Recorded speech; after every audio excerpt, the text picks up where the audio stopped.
Which side of my face is the black face paint or the Youthforia foundation? Youthforia is a masterclass of what not to do when trying to be inclusive. Our good friend Blair sent us Gloria's video last night right before we went to bed. And our first thought was, this can't be happening again. It's a shade range that's unfortunately missed the mark on inclusivity. This is really disappointing. And then I woke up this morning and I saw Javon's video. This foundation literally only has pure black pigment. My deepest, darkest fear came to life. I am a beauty product developer and I've been in those rooms where you're formulating the darkest shades. At many times, you even have to adjust the base of the darkest shades to make sure that you're guaranteeing a natural tonality of skin tone. You put that color onto human skin. Facilities where the people that are working on darker tones at the request of the brands that they're working with have never actually seen a human of color. These people have only ever had the opportunity to work on dark, like plastic swatches. When I saw that foundation compared side by side to black pigment, I said, I think that the team at Youthforia wanted to bring the darkest foundation shade to market. But the truth is that that wasn't the call to action from the community. The call to action from the community was to actually include melanated queens in their creation process, to understand that this is going to work on skin tones, not just live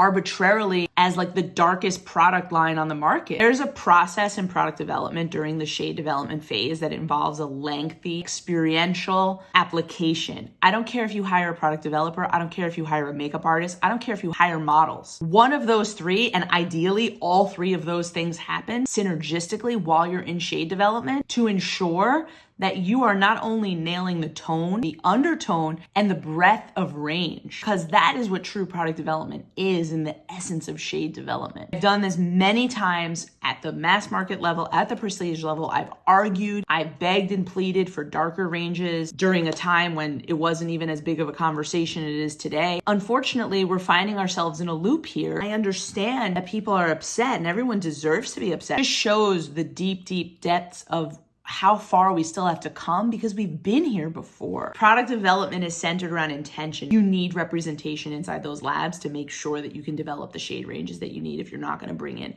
outside support. You need to be thorough and you need to be using real human skin. I even spoke about the limitations of when you're developing formulas internationally. I've worked at companies that are international global companies that have flown out humans of color to avoid this exact type of situation. There is no way to develop a shade range without physically putting it on human skin. Do you think that they shade match to skin, or do you think that they developed this foundation first? I really don't think they matched it to a human tone during the development process. They would have seen the lack of nuance that is required to bring a complexion shade to life. In their initial launch, I was rooting for Youthforia because I know how hard it is to launch foundations as an independent beauty brand. Then I saw that the colors they were advertising on their website didn't actually match. I really questioned the ethics, but I also questioned the intention. I think that the intention for this launch, as I stated, was to go as dark as possible to avoid exactly what's happening right now. But they took that extreme too far and they didn't bring it back to the same community that challenged them with this question in the first place. There is a better way to do this. It really is unacceptable to launch a foundation that doesn't have any acknowledgement of tonality on skin. It's safe to say she missed the mark on this launch. She definitely missed the mark on this launch. And I think that we all have a responsibility to continue to shape this narrative and continue to shift this narrative. Is it going down in the history books? I think this is going down for me for sure as the biggest inclusivity stain on our community in 2024.